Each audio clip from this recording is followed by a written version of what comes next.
Again, maybe I'll give a little bit of a shorter answer and then a little bit of a longer answer. And I would say I encourage the interpreter to just shout into that microphone.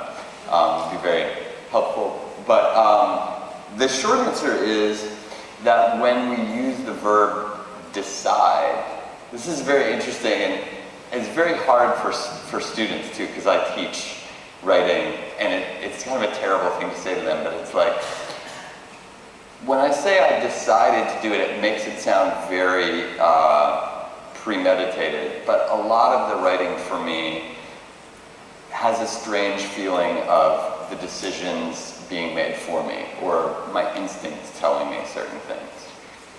And this may just be a kind of mystification that I need for myself, so that I can remain kind of blissfully unaware of what I'm really doing. But I think of the, Praxiteles, the sculptor with the block of marble, and the forms are already lurking in it.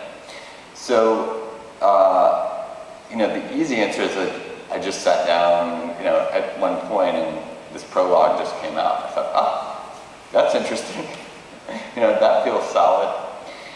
If I think about it after the fact, what emerges for me is, and this really connects with what I was saying about the 19th century novel and why it's important to me. I had fallen in love. My whole sort of reading career proceeds backwards. Like I did it wrong. So I started, my first loves after poetry, my first kind of grown-up literary loves were novels that I would call more postmodern, like Underworld by Don DeLillo. It's a novel that I love. And not incidentally, he uses this kind of structure as well. And then I read the modernists, Woolf, Joyce, Mann, but also Italo Svevo, who I'm told is not really Italian, but he writes in Italian, I love him anyway. And I thought, wow, that is amazing. This I really love. And then it was only in my 20s that I started reading Dostoevsky, Tolstoy, Dickens, because I thought, some part of me thought, that's so old-fashioned. And what I found in the 19th century novel was a way of holding together a great variety of fragmentary and even chaotic material in a kind of single story, a single point of view. And this seemed to me increasingly powerful.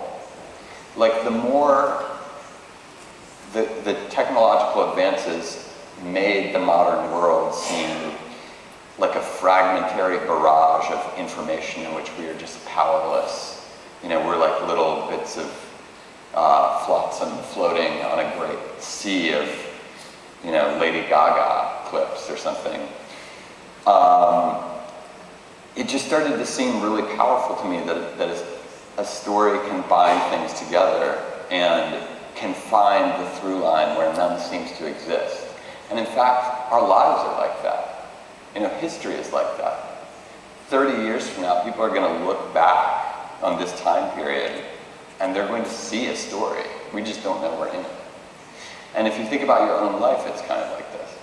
So it was really, I really wanted simultaneously for the novel to investigate a great variety of points of view and somehow, conversely, to fuse them together in a kind of singular vision.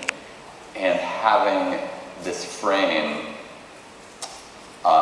is one of the tools I use to do that.